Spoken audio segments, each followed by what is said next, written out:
القرآن المجيد وهو أصدق الصادقين وهو قوله الحق. بسم الله الرحمن الرحيم. ومن يحاجر في سبيل الله يجد في الأرض مراغما كثيرا. ایک صلوات پڑھ دیں محمد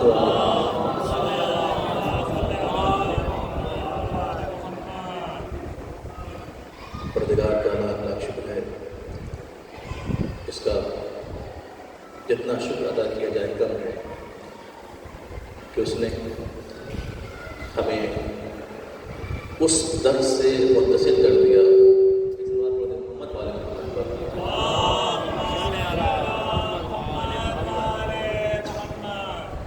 اس پروردگار کریم رحیم کا بے پناہ شکر ہے کہ اس نے ہمیں ایسے در سے متصل کر دیا کہ جہاں پہ جھکنے کے بعد، جہاں پہ آنے کے بعد ہمیں کہیں اور جانا نہیں ہوتا. ہمیں اس خدا نے، اس پروردگار نے ایسے در پہ بھیج دیا جو دیتا بھی ہے اور کبھی کہتا بھی نہیں. میں عرض کروں آپ کے سامنے کہ امام حسین نے کربلا میں جو صدا لگائی تھی کہ ہے کوئی جو میری مدد کو آئے، وہ صدا صرف کربلا کے لیے نہیں تھی بلکہ آج بھی گونج رہی ہے. حل بالناصرین ینصرنا، وہ صدا آج بھی گونج رہی ہے. امام حسین نے مدد کے لیے پکارا، کوئی ہے جو میری مدد کرے؟ آپ مجھے انصاف سے بتائیں ہم اور ہماری اوقات کیا ہمیں امام حسین کی مدد کریں؟ امام کو کسی چیز کی کمی ہے؟ امام کی ٹھوکروں میں زمانہ ہے. امام چاہیں تو لحظے میں دنیا بدل جائے اور ہماری اوقات کے امام کی مدد کریں. دیکھیے امام ہم کو مدد کے لیے نہیں بلا رہے ہیں بلکہ امام چاہ رہے ہیں کہ ہم صراط مستقیم پر آ جائیں. نہیں واضح نہیں ہوا. جس طرح سے خدا قرآن میں کہہ رہا ہے کہ قرآن میں خدا کہہ رہا ہے کہ اللہ کو قرض الحسنہ دو. خدا قرآن میں کہہ رہا ہے قرآن نے کہ اللہ فرما رہا ہے کہ اللہ کو قرض حسنہ دو. اللہ کو کیا ضرورت ہے قرض حسنہ کی؟ اس کی قدرت میں سب کچھ ہے. اس کی کیا ضرورت ہے؟ اسی آیت میں خدا کہہ رہا ہے کہ اللہ کو قرض الحسنہ دو تاکہ تمہارے مال میں اضافہ ہو جائے. یعنی اللہ چاہتا ہے کہ جب کسی کو جب اللہ کو تم قرض الحسنہ دو گے تو تمہارا مال میں اضافہ ہو جائے گا، تمہارے مال میں برکت ہو جائے گی. یہی امام حسین سمجھنا چاہ رہے ہیں کہ امام حسین تم کو مدد کے لیے بلا رہے ہیں بلکہ امام حسین چاہ رہے ہیں تمہارا راستہ صاف ہو جائے، تم حق کے راستے پر آ جاؤ. امام ہم کو صراط مستقیم پر چلانا چاہ رہے ہیں. لیکن ایک بات کہوں، ہم ہیں کہ ہم چاہتے ہی نہیں کہ صراط مستقیم پہ چلیں گے. امام ہر لمحہ، ہر لحظہ، ہر وقت چاہتے ہیں. ہر وقت صدا گونج رہی ہے اشہد ان لا الہ الا اللہ حی علی الصلاۃ حی علی الفلاح. ہر وقت اذان گونج رہی ہے. لیکن ہم ہیں کہ نہیں، کہہ رہے ہیں کہ آنا ہے لیکن دل سے آمادہ نہیں. دل سے آمادہ نہیں عزیز. اللہ نے دنیا میں مخلوقات کو بھیجا. کچھ مخلوقات ایسی ہیں جنہیں ہم جانتے ہیں، کچھ کو نہیں جانتے. کچھ کو ہم نے دیکھا ہے، کچھ کو نہیں دیکھا ہے. بہت سی مخلوقات ہیں دنیا میں، بہت ساری مخلوقات دنیا میں. کچھ مخلوقات کو ہم نے دیکھا ہے، کچھ کو نہیں دیکھا ہے. کچھ مخلوقات دریا میں ہیں، سمندر میں آپ دیکھتے ہیں، پانی میں دیکھتے ہیں. کچھ مخلوقات فضا میں ہیں. لیکن اللہ نے جن مخلوقات کو دنیا میں بھیجا ہے وہ دو طرح کے ہیں. ایک مخلوق وہ ہے جسے اللہ نے بنا کے بھیجا ہے. ایک مخلوق وہ ہے جسے اللہ نے بنا کے بھیجا ہے. لیکن دوسری مخلوق وہ ہے جس کو اللہ نے بنانے کے لیے بھیجا ہے. ایک مخلوق کو اللہ نے کمپلیٹ بنا کے بھیجا ہے، لیکن جو دوسری مخلوق ہے اسے اللہ نے دنیا میں اس لیے بھیجا کہ تاکہ یہ خود کو بنا لے. آپ نے مولا مثال کیا ہے؟ کیسے معلوم؟ آپ انصاف سے بتائیں. جس مخلوق کو اللہ نے بنا کے بھیجا ہے، آپ انصاف سے بتائیں، کیا ان کے لیے کوئی نبی آیا، کوئی مسیح آیا، کوئی قرآن آئی، کوئی رہنما آیا؟ نہیں. کیوں؟ کیونکہ اللہ نے ان کو بنا کے بھیجا ہے، اور اللہ نے جن کو بنانے کے لیے بھیجا ہے ان کے لیے قانون بھی آیا، شریعت بھی آئی، انبیاء بھی آئے، اولیاء بھی آئے، تمام چیزیں آئی. جانوروں کو اللہ نے بنا کے بھیجا ہے، جانوروں کو اللہ نے بنا کے بھیجا ہے، لیکن انسانوں کو اللہ نے زمین پر بننے کے لیے بھیجا ہے. انسانوں کو اللہ نے زمین پر بننے کے لیے بھیجا ہے. اب یہاں سے دو بات شروع ہوتی ہے. ایک یہ کہ انسان دو طرح کا، یہاں پر مخلوقات جو ہے یہ دو سفر ہیں. یہاں پر ایک طرح کا ایک مخلوق ہے جسے ہم مسافر کہتے ہیں، لیکن دوسری مخلوق ہے جسے مہاجر کہتے ہیں. دیکھیے، سفر میں مسافر میں اور مہاجر میں فرق ہے. مسافر اسے کہتے ہیں جو جہاں سے شروع کرتا ہے وہاں پہ پلٹ آتا ہے. ابھی کوئی کربلا جائے، کہیں جائے، جب واپس آئے تو آپ کیا کہیں گے؟ کہ مسافر پلٹ آئے. کوئی جہاں سے سفر شروع کرتا ہے، مسافر اسے کہتے ہیں جو جہاں سے سفر شروع کرتا ہے وہیں پہ ختم کرتا ہے. آپ کہیں سفر کرتے ہیں، جب واپس آتے ہیں، ہاں بھائی مسافرین آ گئے. لیکن مہاجر کون ہے؟ مہاجر وہ ہے جو سفر نہیں شروع کرتا، بلکہ زیرو سے اٹھ کر کبھی ایک پر، کبھی دو پر، کبھی تین پر، بلکہ یہ کہوں کہ زیرو سے کمال تک پہنچ جاتا ہے. اسے مہاجر کہتے ہیں. ایک بات عرض کروں کہ جب انسان کا، دیکھیے یہ انسان ہے، جب انسان کب آگے بڑھتا ہے؟ حرکت کرنا ضروری ہے، ہر کوئی حرکت کر رہا ہے. بس یہ ہے کہ میں نے عرض کیا تھا کہ رسول نے فرمایا کہ جس کا 2 دن ایک جیسا ہو جائے پھر وہ، دیکھیے جانور بھی حرکت کرتا ہے، جانور بھی کوشش کرتا ہے، اس کا ہر دن ایک جیسا ہے. جانور بھی حرکت کرتا ہے، کوشش کرتا ہے، لیکن اس کے یہاں ترقی نہیں ہے. جانور کے یہاں کمال نہیں ہے. رسول نے فرمایا جس کا 2 دن ایک جیسا ہو جائے وہ پھر کھاٹے میں، وہ پھر کھاٹے میں. انسان کو حرکت کرنا، اب یہ انسان کے اوپر ہے وہ حرکت کس طرف کر رہا ہے. اگر انسان اچھے راستے پہ چل رہا ہے تو کمال کی طرف جا رہا ہے. اگر انسان نے غلط راستہ اختیار کیا ہے تو وہ تنزلی کی طرف جا رہا ہے. اب یہ انسان کو اختیار کرنا ہے. یہی انسان ہے جب اب یہ حرکت ہے نا، دیکھیے حرکت قلب کی حرکت ہے. کیا ہے؟ فلاں کا قلب حرکت کرنا بند گیا، یعنی وہ مر گیا. یعنی جب حرکت رک جاتی ہے تو انسان رک جاتا ہے. نہیں، جملوں کو بدل کہوں کہ جب انسان کے قلب کی حرکت رکتی ہے تو جسم مر جاتا ہے. جب روح کی حرکت رک جاتی ہے تو انسان کی روح مر جاتی ہے. جب قلب کی حرکت بند ہوتی ہے تو انسان مر جاتا ہے. جب انسان کامیابی کی طرف، جب انسان کی روح حرکت کرنا بند ہو جاتی ہے، کمال کی طرف جانا بند ہو جاتی ہے، تب انسان کیا ہوتا ہے؟ تنزلی کی طرف جاتا ہے. اللہ نے انسان کو بھیجا تاکہ انسان اس دنیا میں آئے اور اپنے آپ کو سنوارے. اور اس خدا اللہ شریف کا لاکھ شکر ہے کہ اس نے ہم کو کمال کی منزل تک پہنچانے کے لیے فرش حسین سے متصل کر دیا. کسی اور قوم کے پاس اتنی بڑی درسگاہ نہیں ہے. میں چیلنج سے کہتا ہوں، علماء فرماتے ہیں اگر کسی قوم کے پاس اتنی بڑی درسگاہ ہوتی، اتنی بڑی یونیورسٹی ہوتی تو آج وہ قوم کہاں سے کہاں پہنچ جاتی. اتنی بڑی درسگاہ کسی اور قوم کے پاس نہیں ہے. ایک سوال بولے محمد والے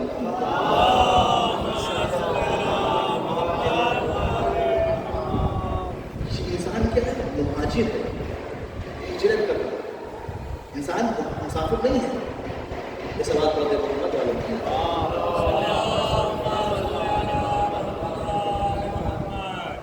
انسان مہاجر ہے. واجب انسان ہجرت کر رہا ہے، کمال کی طرف بڑھ رہا ہے. مجھے یقین ہے کہ جو بھی اس فرش اعلیٰ سے ہم جب بھی کل پرسوں سے جو بھی پروگرام جو بھی مجلسیں ہو رہی ہیں، میرے جماعت سن رہے ہیں، یقین ہے مجھے کہ اس پہ عمل کر رہے ہیں. یقین ہے مجھے ان کمال کی منزل پر آگے بڑھنے کے لیے نا ہمیں اپنے دل و دماغ کی نہیں سننی ہے، بلکہ ہمیں وہ راستہ اختیار کرنا ہے جو اہل بیت نے طے کیا، جو اہل بیت نے بتایا ہے. آج ہمارے کیا ایک عجیب سا رواج چل رہا ہے کہ مثال کے طور پر کہ آپ سفر میں جا رہے ہیں، سفر میں کیا شریعت میں کیا کہا ہے؟ شریعت نے کہا ہے کہ سفر نماز اثر ہے، جو 4 رکعت کی نماز ہے وہ 2 رکعت کی نماز ہے. لیکن ابھی آپ کہتے ہیں دل نہیں مان رہا میرا کہ میں 2 رکعت نماز کروں، 4 رکعت بڑا مزہ نہیں. شریعت آپ کے دل سے نہیں چلتی، شریعت خدا نے بنایا. اب آپ کا دل نہیں چاہ رہا یہ الگ بات ہے. آپ کو آپ کے دل سے نہیں چلنا ہے، آپ کو اس طرح چلنا ہے جس طرح سے خدا نے بتایا. میں نے کل عرض کیا کہ ہم قرآن سے بہت دور ہیں. وہ یقیناً میرے جوانوں نے کل یہاں سے عہد کیا ہوگا کہ ہم قرآن پڑھیں گے، قرآن سنیں گے، اس پر عمل کریں گے. آج دنیا قرآن کو پڑھ رہی ہے، ریسرچ کر رہی ہے، آگے بڑھ رہی ہے، وہ کمال تک پہنچ رہے ہیں، ہم وہیں کو نہیں رکیں گے. دنیا کمال تک پہنچ رہی ہے. اچھا میرے بہت سارے عزیز دوستان ایسے ہیں کہیں گے بتائیں گے کہ نہج البلاغہ کا نام نہیں سنا ہوگا، اور جانتے بھی ہوں گے تو اس میں کتنے خطبے ہیں، کتنے خطبوں تک نہیں معلوم ہوگا. ہمارے پاس وہ کتاب موجود ہے جس سے فورن میں لوگ پڑھ کر کمال کی طرف جا رہے ہیں اور ہم نے اس کو چھوا کر رکھا. یہ امام سے کیسی محبت ہے عزیزوں. آپ انسان سے بتائیں جب ہم کسی کو اپنا آئیڈیل مانتے ہیں، کوئی کرکٹر ہو گیا، کوئی کرکٹر یا کوئی بھی جب اس کو اپنا آئیڈیل مانتے ہیں تو ہر وہ چیز جو اس کو پسند ہے ہم وہی کرتے ہیں. کوشش کرتے ہیں کہ جو چیز اس کو پسند ہو چکی ہم اس کو اپنا آئیڈیل مان رہے ہیں، اس سے محبت کر رہے ہیں. یہ کیسی محبت حسین سے ہے، یہ کیسی محبت علی سے ہے کہ ہم ان کو دعویٰ تو کر رہے ہیں محبت کا کہ ہم علی کے چاہنے والے ہیں، ہم نبی کے چاہنے والے ہیں، ہم حسین کے چاہنے والے ہیں. پھر صرف دعویٰ کرتے ہیں، لیکن جب جیسے ہم اس فرش اعلیٰ سے دور ہوتے ہیں پھر وہی غیبتیں ہیں، پھر وہی جھوٹ ہے، پھر وہی. اب ذرا توجہ کریں کہ کس ہاتھ سے آپ علم اٹھاتے ہیں، پھر اسی ہاتھ سے لوگوں کو اس طرح سے اذیت کرتے ہیں. آپ کو غازی عباس کا علم، وہ عباس جو وفاداری میں اپنے بھائی سے جس کو وفادار خدا کہا جاتا ہے، اس عباس کا آپ علم اٹھاتے ہیں، پھر اپنے بھائی سے بے وفائی کرتے ہیں. آپ کس طرح اس حسین کا ذکر کرتے ہیں جس زبان سے حسین کا ذکر کر دیا، اب کس زبان سے کیسے آپ کا دل گوارا ہوتا ہے کہ اس زبان سے غیبت کریں. جس کان سے آپ کو حسین کی مدح سن لی، اب کیسے گوارا ہوتا ہے اس کان سے آپ غیبت کا سن لیں. یہ دل ہے. میں نے کہا کہ یہ دل گناہ کرتے کرتے سیاہ ہو جاتا ہے، سیاہ ہو جاتا ہے. اب اس دل پہ اثر نہیں ہوتا، اس دل پہ اثر نہیں ہوتا. کسی نے پوچھا ایت اللہ بھائی صلی اللہ میں کس طرح سے اپنی سیاہ دل کو سفید کروں؟ ایت اللہ بھائی زیادہ کثرت سے استغفار کرو، کثرت سے استغفار. یہ وہ عمل ہے، کثرت سے استغفار کرو، استغفر اللہ رب العالمین. یہ وہ عمل ہے کہ تمہیں ہر مشکلات میں کام آئے گا، تمہارے رزق برکت دے گا، تمہیں نیکی کی راہ پر گامزن فرمائے گا. ہم تنزلی کی طرف جا رہے ہیں، کوشش کریں کہ ہم کمال کی طرف جائیں. فرش اعلیٰ ہمیں کمال تک لے جانے کے لیے، فرش اعلیٰ ہمیں کمال تک پہنچانے کے لیے ہے. جب ہم اس فرش اعلیٰ سے اٹھ کر باہر جائیں تو جب ہم لوگ ہمارے عمل کو دیکھیں تو یہ کہیں کہ ہاں یہ حسینی جانا. جب لوگ ہمارے عمل کو دیکھیں، ہمارے کریکٹر کو دیکھیں تو لوگ کہیں کہ ہاں یہ حسینی جا رہا ہے، یہ عزادار جا رہا ہے. آج ہم وہیں رک گئے ہیں، خود کو نہیں بڑھا رہے ہیں. پھر میں کہوں گا کہ رسول نے فرمایا جس کا 2 دن ایک ایسے گزر جائے وہ شخص کھاٹے میں ہے. آپ دیکھیں اگر آپ نے خود کو اپڈیٹ نہیں کیا، خود کو تبدیل نہیں کیا تو آپ وہیں رک جائیں گے، زمانہ آگے نکل جائے گا. ہر لحاظ سے آپ دیکھیں اگر آپ نے اب خود کو اپڈیٹ نہیں کیا، خود کو اگر آپ نے زمانے کے ساتھ نہیں چلایا تو آپ وہیں رک جائیں گے۔ آج سے کچھ زمانے پہلے ایک موبائل چلتا تھا، کیا موبائل ہر ایک کے ہاتھ میں تھا، جو بزرگان جانتے ہیں، ہمارے شاید نوجوان بھائی نہیں جانتے ہیں، ہر ایک کے ہاتھ میں، جس کو ہاتھ میں نوکیا موبائل مشہور کیا کمپنی ہے، کوئی موبائل ہو گیا، ہر ایک کے ہاتھ تھا کہ نہیں تھا، بہت مشہور کمپنی تھی، لیکن آج اس کا نام لینے والا کوئی نہیں۔ اس موبائل ہر ایک کے ہاتھ میں تھا، کیا ایک سے ایک ڈیزائن، ایک سے ایک ماڈل نکلتا تھا، آج یہ نکلنا ہے، کل وہ نکلنا ہے، لیکن آج اس کا نام لینے والا کوئی نہیں ہے، آج اس کا نام نشان نہیں۔ کیوں؟ کیونکہ نوکیا موبائل نے زمانے کے ساتھ ساتھ خود کو اپڈیٹ نہیں کیا، اس نے زمانے کے ساتھ ساتھ خود کو اپڈیٹ نہیں کیا، اس لیے پیچھے ہو گیا۔ اینڈرائڈ آیا، آئی فون، اس نے اپنے آپ کو اپڈیٹ نہیں کیا، اس لیے پیچھے ہو گیا۔ یہی حال ہمارا ہے اگر ہم اپنے آپ کو زمانے کے ساتھ نہیں چلائیں گے۔ آج دیکھ لیں ایران کیا ہے، ایران وہ ملک ہے جہاں ہم سنا کرتے تھے کرنسی بہت ڈاؤن ہے، انشاءاللہ کبھی ٹچ کروں گا، آج موضوع نہیں ہے۔ ایران کی کرنسی وہ تھی جہاں ہم سنتے تھے بہت ڈاؤن کرنسی ہے، ان کے اندر کتنی برے حالات ہیں، اپنے سینکشن لگے ہوئے ہیں، جو لوگ کہیں جانتے ہیں۔ جب میں ایران گیا تھا اس وقت ایران کی کرنسی انڈین 100 روپے وہاں کے 50 روپے بنتے تھے، 50,000 بنتے تھے، انڈین 100 روپے، سوری انڈین 1000 روپے وہاں کے 50,000 بنتے تھے، انڈین 1000 روپے، اتنی کرنسی ڈاؤن تھی۔ اور آج کیا ہے، آج انڈیا کا 1000 تقریباً وہاں کا 9 لاکھ بنتا ہے۔ جو لوگ ایران کے بارے میں نہیں جانتے تھے تو اسے اتنی برے حالات ہیں وہاں پہ، بہت مشکلات ہوں گے اور یہ ہے، لیکن جو لوگ جب وہاں گئے اور جا کے وہاں حالات دیکھا تو دیکھنے کے بعد فوراً کہا یہ ہمارے ملک سے تو بہت اچھا ہے۔ کیوں؟ کیونکہ ایران نے اپنے آپ کو اپڈیٹ کیا، ایجوکیشن میں ہر لحاظ سے اپڈیٹ کیا۔ زمانہ جب آج جنگ شروع ہوئی تو لوگ کیا کہہ رہے تھے، ایران ہار جائے گا، اس کے ساتھ وہ ہے وہ ہے وہ ہے، ایران ہار جائے گا۔ لیکن جب ایران نے اپنے کمالات دکھانا شروع کیا تو دنیا آج ایران میں کلمہ پڑھنے لگی۔ جو میڈیا چینل ایران کی برائی کر رہے تھے وہ ابھی ختم ہو جائے گا، کل ختم ہو جائے گا، جنگ نہیں کر پائے گا، وہی آج ایران کی تعریف کر رہے۔ کیوں؟ کیونکہ ایران نے اپنے آپ کو کمال تک پہنچایا ہے۔ ایران نے اپنے آپ کو ہجرت کی ہے، کمال تک پہنچایا ہے۔ جملہ عرض کروں اور خدمت کی، ہم نے صرف امام حسین کو مانا ہے۔ بہت جوانوں، بہت بچوں، ہم نے امام حسین کو مانا ہے، امام حسین کو مانا ہے، لیکن ایران میں علماء نے وہاں پر امام حسین کو ماننے کے ساتھ ساتھ امام حسین کی بھی مانا ہے۔ ہم نے امام حسین کو مانا بس حد تک، فشدہ تک، اس کے بعد لیکن وہاں پہ لوگوں نے امام حسین کو ماننے کے ساتھ ساتھ امام حسین کی بھی مانا ہے، تو وہ آج تک کے بنے یہ سماعت والے محمد والے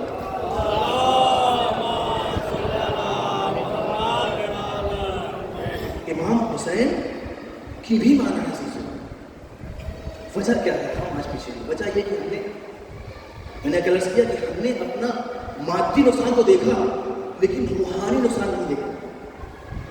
ہم نے اپنا مادی نقصان دیکھ لیا کہ ہمارا پیسہ وہاں کم ہو رہا ہے، وہ سیلری کم ہو رہی ہے، جاب نہیں مل رہی ہے، اور یہ ہے وہ، لیکن جو ہمارا روحانی نقصان ہو رہا ہے بہت ساری چیزیں ہوئی ہیں۔ کیا عرض کروں، ہر روز اگر ایک موضوع پر گفتگو کی جائے شاید وقت کم پڑ جائے۔ اس کے بعد محمد والے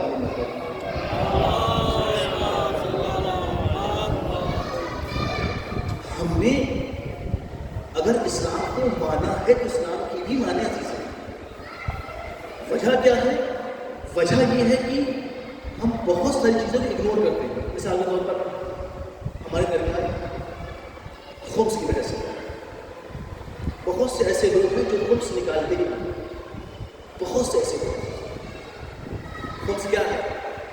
خبز یہ حق زہرا ہے، جس نے اپنے مال سے خبز نہیں نکالا وہ مال اس کا پاک نہیں ہوا۔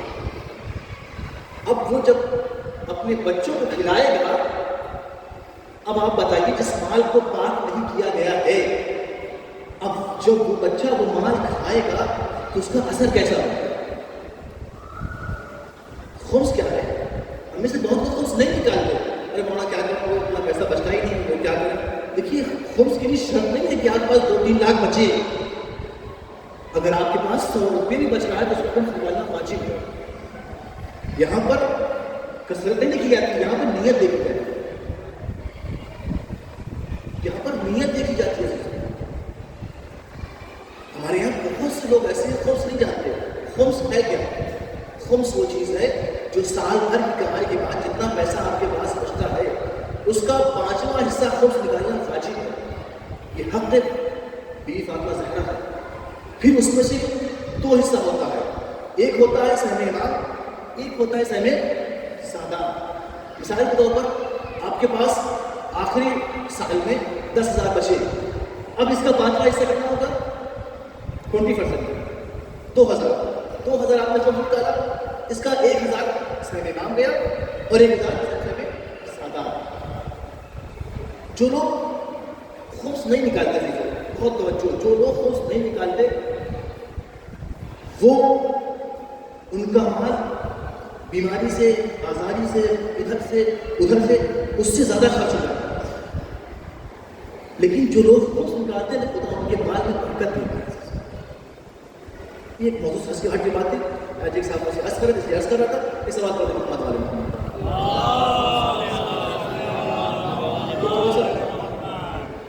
ضروری ہے. بہت سے لوگ ان چیزوں سے واقف نہیں عزیزوں. حتیٰ کہ بعض لوگ یہاں پر ہیں جو تقلید کے موضوع کو بھی نہیں جانتے کہ تقلید کہتے کسے ہیں، تقلید ہے کیا. میں آپ پوچھتا ہوں راجو بھائی کرتے ہیں مجلس کی بات ہے، تو اگر کسی کوئی شرعی سوال ہو تقلید کے لحاظ سے، خمس کے لحاظ سے، میں حاصل اس کے بعد آپ میں یہاں ہوں جلوس ہوتا ہے. اگر یہاں سوال نہیں کر سکتے تو گھر پر آئے. گھر پہ سوال نہیں کرتے تو میرا نمبر لے لیں، مجھ سے سوال کریں. لیکن سوال ضرور کریں، سوال ضرور کریں. اس لیے کہ علماء فرماتے ہیں جس طرح سے جسم کی بھوک ہوتی ہے اور ایک روح کی بھوک ہوتی ہے. جسم کی بھوک کب بجھتی ہے؟ جسم کی بھوک اس وقت بجھتی ہے جب ہم کھانا کھاتے ہیں. روح کی بھوک کیا ہے؟ روح کی بھوک ہے سوال.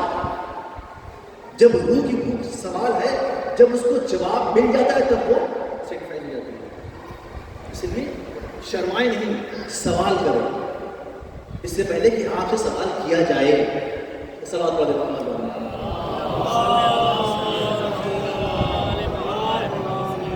خود کو بیدار کریں، ہجرت کریں، یہاں سے ترقی کی طرف لے جائیں.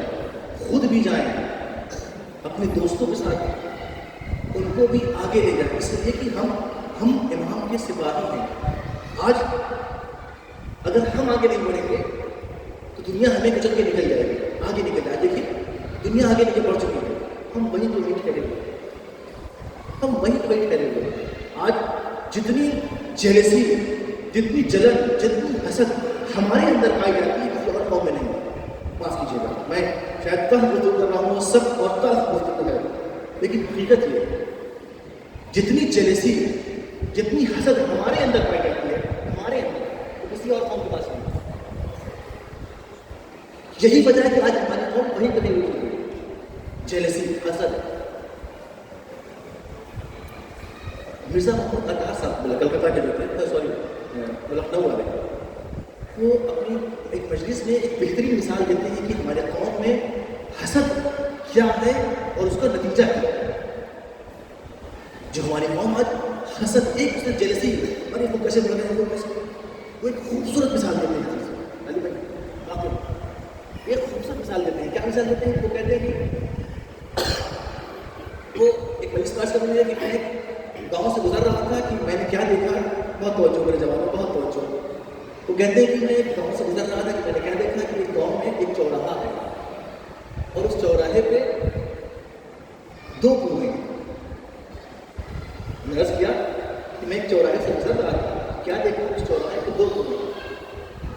جو 2 کنویں تھے اس میں سے ایک پہ ڈھکن بند تھا، ایک کا ڈھکن کھلا ہوا تھا. اس چوراہے پہ 2 کنویں تھے، دونوں میں سے 2 کنویں تھے، دونوں میں سے ایک کا ڈھکن بند تھا، ایک کا ڈھکن کھلا تھا. وہ سوچنا خیریت تو کیا بات ہے، 2 کنویں ہیں، دونوں کی کیفیت الگ ہے، ایک کا ڈھکن کھلا ہے، ایک کا بند ہے. وہ کہتے ہیں میرے گاؤں والوں کو بلایا، پوچھا بھائی خیریت ہے، کنویں کیسے ہیں؟ کہا یہ کنویں اصل میں کچھ عجیب طرح کنویں ہیں، جو ڈھکن بند ہے اس میں دوسرے قوم کے لوگ ہیں، لیکن جو ڈھکن کھلا ہے اس میں شیعہ حضرات مسلمان لوگ ہیں. جو ڈھکن بند ہے اس میں دوسری قوم کے لوگ ہیں. لیکن جو ڈھکن کھلا ہے جس کنویں کا اس میں مسلمان حضرات ہیں. تو قبلہ کہتے ہیں میں بہت خوش ہوا. کیا بات ہے, ڈھکن کھلا ہے, سب نکل کے بھاگ گئے ہوں گے, اب تک تو بچا ہی نہیں ہوگا. ڈھکن کھلا ہے نا, سب نکل کے بھاگ گئے ہوں گے. گاؤں والے کہتے ہیں قبلہ یہی تو وجہ ہے, آج تک کوئی نکلا ہی نہیں. کیوں؟ ایسے لیے کہ ایک نکلنا چاہتا ہے, دوسرا کھینچ لیتا ہے, تم کہاں جا رہے ہیں, ہم جائیں گے. دوسرا نکلنا چاہتا ہے, تیسرا کھینچ لیتا ہے, تم کہاں جا رہے ہیں, ہم جا رہے ہیں. یہی وجہ ہے کہ آج نکلا ہی نہیں. یہی حال ہماری قوم کا ہے. کوئی ترقی کرنا چاہتا ہے کہ سامنے والا اس کا کھینچ لیتا ہے, نہ کامیاب ہوتا ہے نہ ہونے دیتا ہے. پھر سیریٹ ہو کے کہتا ہے میں حسینی ہوں, میں سردار ہوں, امام آ جائیے. اب بتائیے اس حالت کے بعد کیا امام آئیں گے؟ پھر کہتا ہے میں شیعہ ہونے کا چاہنے والا ہوں. امام کو ایسے شیعہ نہیں چاہیے, امام کو ایسے عزادار نہیں چاہیے, امام کو وہ لوگ نہیں چاہیے جو اپنوں کی ہی ٹانگ کھینچ لیں. بلکہ ایک شیعہ وہ ہوتا ہے, ایک علی کے چاہنے والا وہ ہوتا ہے, جب کسی کو ترقی کرنا ہو دیکھتا ہے تو دستے دعا بلند کرتا ہے, پروردگار تیرا لاکھ لاکھ شکر ہے, میرا بھائی ترقی کر رہا ہے, خدا تیرا لاکھ لاکھ شکر ہے, میرے جوان میرے بھائی آگے بڑھ رہا ہے. جب خدا دیکھتا ہے کہ ایک بھائی دوسرے بھائی کی ترقی سے خوش ہو رہا ہے تو خدا بند عالم اس کو بھی یہی ترقی عطا فرماتا ہے. جب خدا دیکھتا ہے کہ ایک بھائی دوسرے بھائی کی ترقی سے خوش ہو رہا ہے, تب خدا اس معاشرے کو کامیاب بناتا ہے, تب معاشرہ خدا اس سماج کو آگے بڑھاتا ہے. آپ بہت دور نہ جائیں, آپ ہمارے اس انڈیا میں ایک شہر ہے, ایران کی بات چھوڑیں, دنیا کی بات چھوڑیں, ایک شہر ہے کرناٹک, علی پور, نام سنا ہوگا, میں اکثر یہ ڈسکس کرتا ہوں. علی پور, وہ علی پور شیعوں کی بستی ہے, اور وہاں پر اپنا سب کچھ ہے, اپنا اسکول بھی ہے, اپنا ہاسپٹل بھی ہے, اپنا مدرسہ بھی ہے, اپنا کالج بھی ہے, سب کچھ اپنا ہے. حتیٰ کہ میں نے علماء سنا ہے, لوگ وہاں کہتے ہیں کہ جب بھی وہاں آپس میں کوئی لڑائی ہوتی ہے تو وہاں پولیس اسٹیشن اندر نہیں باہر ہے شہر کے, اور جب کوئی باہر جاتا ہے پولیس اسٹیشن تو وہاں کے پولیس والے کہتے ہیں تم جاؤ اپنے علماء کے پاس, وہ تمہارے مسئلے کریں گے, تم یہاں کیوں آئے گے. یہ ہوتا ہے ایک شیعہ سماج, یہ ہوتا ہے ایک حسینی معاشرہ جو ہر چیز کے آگے ہوتا ہے, جو کوشش کرتا ہے کہ آگے بڑھیں, نہ کہ ایک دوسرے سے تعصب کریں, جلیں کٹیں. نہیں عزیزوں, اس جلن سے اس حسد سے کوئی فائدہ نہیں ہوگا, نہ دنیا میں لیکن آخرت میں لے گا.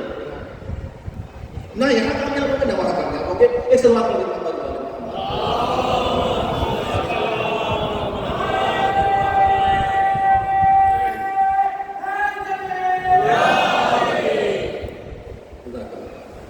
اس عمل سے نہ دنیا ملے گی نہ آخرت ملے گی. جب ہم اس طرح کا ایک معاشرہ بنائیں گے, سماج بنائیں گے, تو ہم نے اپنے آپ کو مملکت کر دیا. پھر دشمن آرام سے ہمارے اوپر حملہ کر دے گا, دشمن آرام سے حملہ کرے گا, بلکہ دشمن کو حملہ کرنے کی ضرورت ہی نہیں ہے. جب دیکھے گا کہ آپس میں ہی لڑ رہے ہیں تو ان سے حملہ کرنے کی کیا ضرورت ہے. آج دشمن ایران پہ کیوں آگ لگائے ہوئے ہے؟ کیوں؟ کیونکہ ایران ترقی کی طرف جا رہا ہے. وہ جان رہا ہے کہ اگر یہ ایران آگے بڑھ گیا, اگر یہ ترقی کر گیا تو دشمن ہر طرح سے اپنے حربے میں شیطان فیل ہو جائے. وہ کوشش کر رہا ہے. کیوں؟ اچھا یہ بتائیے, اسلامی 56 ملک ہیں, کہیں اور بھی حربانیاں, اسلامک اور ملک تو ہیں, وہ بھی تو لا الہ الا اللہ کہتے ہیں, وہ بھی تو نماز پڑھتے ہیں, وہ بھی کلمہ پڑھتے ہیں. ان پر کیوں زور آزمائی نہیں کر رہا؟ کیوں؟ کیونکہ وہ جانتا ہے کہ اس نے اپنا ولی مجھے بنا لیا. کیوں؟ قرآن کہہ رہا ہے جس نے شیطان کو اپنا ولی بنا لیا اس کا حشر بھی ویسا ہی ہوگا. وہ جان رہا ہے کہ ان کے دل مردہ ہیں, یہ ہماری کنٹرول میں ہے, یہ کچھ نہیں کر سکتے. اور یہ علی والے ہیں, یہ طرز حسین لے کر آگے بڑھتے ہیں. یہ وہ ہیں جس نے خدا کو مان لیا, پھر ان کے آگے کوئی نہیں. یہ وہ ہیں. تو عزیزوں, میں روز عرض کرتا ہوں اپنے جوانوں سے، اپنے بزرگوں سے معافی چاہتا ہوں. وہ مجھ سے بہتر ہے، ہر عمل میں مجھ سے بہتر ہے، مجھ سے ہر چیز سے بہتر ہے. اپنے چھوٹے بھائیوں کو اتحاد قائم کریں، آپس میں ایک ساتھ مل کر آگے بڑھیں.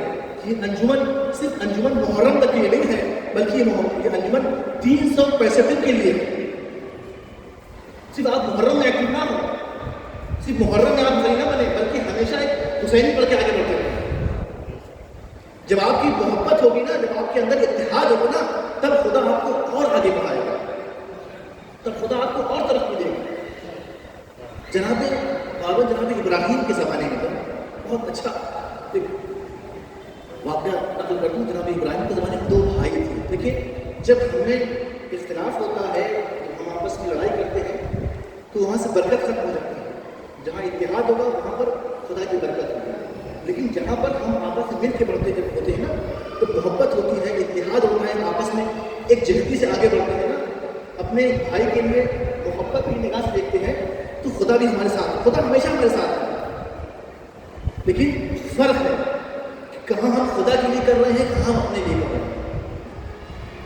جب یہ علم آپ یہ سوچ کر اٹھائیں گے کہ ہم یہ ویڈیو اپلوڈ کر دیں، ہمارا نام ہو جائے گا، آپ مشہور تو ہو جائیں گے لیکن آج مقبول نہیں ہوتے. جب آپ یہ سوچ کے مجلس کریں گے کہ ہم تبرک بانٹتے ہیں بڑے خطیب خدا نے، یقین جانیے آپ مشہور تو ہو جائیں گے لیکن آپ مقبول نہیں ہوں گے. آپ بڑے سے بڑا جلوس نکال لیں، بڑے سے بڑا نکال سے دکھانے کے لیے کہ ہمارے انجمن سب سے بڑے انجمن ہے، ہمارا علم سب سے بڑا علم ہے، آپ مشہور ہو جائیں گے لیکن مقبول نہیں ہوں گے. لیکن بڑے خلوص کے ساتھ اگر آپ اس جلوس میں ایک چھوٹا خطیب بلا لیں، ایک تبرک کھجور کاٹ دیں، اگر خلوص شامل حال ہے تو آپ مشہور بھی ہوں گے، مقبول بھی ہوں گے. آپ مشہور بھی ہوں گے، مقبول بھی ہوں گے.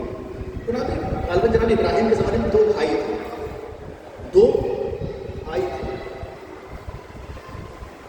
دونوں کھیتی کرتے تھے، دونوں کا زندگی کی گزر رہی تھی. دونوں کھیتی کرتے تھے اور ایک وقت وہ آیا کہ کھیتی کا ہوتا ہے کہ پہلے کاشتکاری کرتے ہیں، پھر اس کے بعد کھیتی کاٹتے ہیں، پھر آدھا غلہ دونوں پر جاتا ہے. خدا سے دعا ہے کہ بھائی کی محبت باقی رکھے پڑے گا. یہ وہ زمانہ آ رہا ہے جہاں بھائی کا نہیں ہے. یہ وہ زمانہ ہے. کیوں؟ اس لیے کہ ہمیں صرف زبان سے کہنا ہے. دعا کریں ایشور سے اس ہاتھ سے آپ نے قلم اٹھا لیا، اب وہ ہاتھ کہیں نہ بڑھے سوائے وفاداری کی. جس ہاتھ سے آپ نے ماتم کر دیا، وہ ہاتھ کہیں نہ بڑھے سوائے وفاداری کی. وہ دونوں بھائی تھے، زندگی گزر رہی تھی. فصل کٹی، دوپہر کا وقت تھا، دونوں نے فصل کاٹا، آدھی فصل کاٹ دیا. بھائی کہ تمہارا ایسا ہے کہ تمہارا ایسا ہے. دونوں میں سے ایک بھائی چھوٹا بھائی کیا تو انمیرڈ تھا، شادی نہیں ہوئی تھی. جو بڑا بھائی تھا اس کی شادی ہو چکی تھی، اس کی بیوی تھے، بچے تھے. جب فصل آمادہ ہو گئی، کٹ گئی، حصہ آدھا بڑھ گیا، تو چھوٹے بھائی نے بڑے بھائی سے کہا، بھائی کام تو ختم ہو گیا ہے، غلہ بڑھ گیا ہے، آپ جائیے کھانا کھا کے آئیے، ہم غلے کی دیکھبھال کرتے ہیں، پھر آپ آئیے گا، میں جاؤں گا.